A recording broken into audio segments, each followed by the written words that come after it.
Nous sommes en 1933 avant Jésus-Christ. Le peuple égyptien a réduit en esclavage un peuple totalement inférieur, les Kévin. Sous un soleil d'acier, Hugues fouette ses esclaves Kévin toute la journée.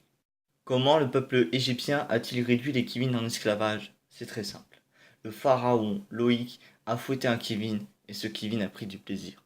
Donc tous les Kévin l'ont suivi. Mais il ne savait pas que les Égyptiens les exploitaient.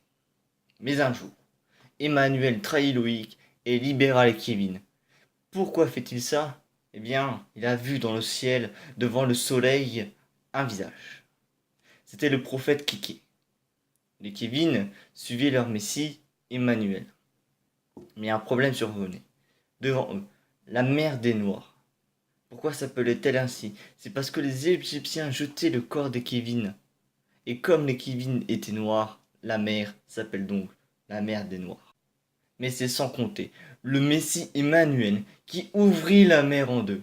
Les Kévin suivaient le chemin. Mais au fait, où vont-ils? Ils vont vers la terre promise, l'Algérie. Le soir venu, Emmanuel fit apparaître des porcs que les Kévin s'empressaient de manger.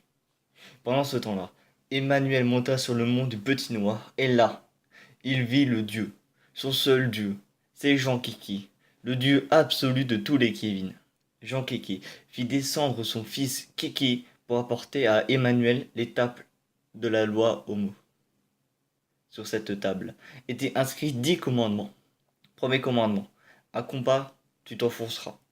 Deuxième commandement, l'Algérie, tu chériras. Troisième commandement, les hommes, tu aimeras.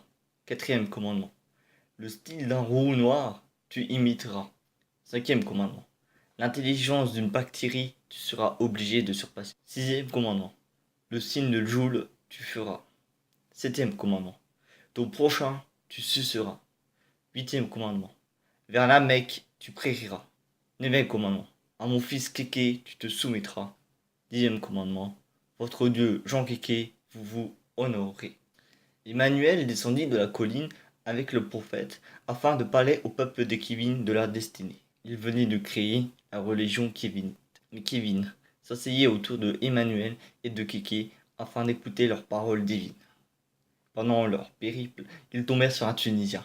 Il s'appelait Tom. Les Kévin étaient racistes envers les Noirs. Ils firent un bras d'honneur et le Tunisien Tom tua un Kévin. Le prophète Kéké ressuscita Kévin et tua Tom et envoya Tom en enfer. Depuis ce jour, les Toms sont soumis aux Kévin. Après des semaines de marche, les Kévin arrivèrent à la terre promise, l'Algérie. Désormais, ils colonisèrent cette terre qui leur était promise. Que deviendront les Kévin? Domineront-ils le monde? Vous le saurez dans le prochain épisode. Rendez-vous samedi à 14 h, samedi prochain, pour le deuxième épisode de la série.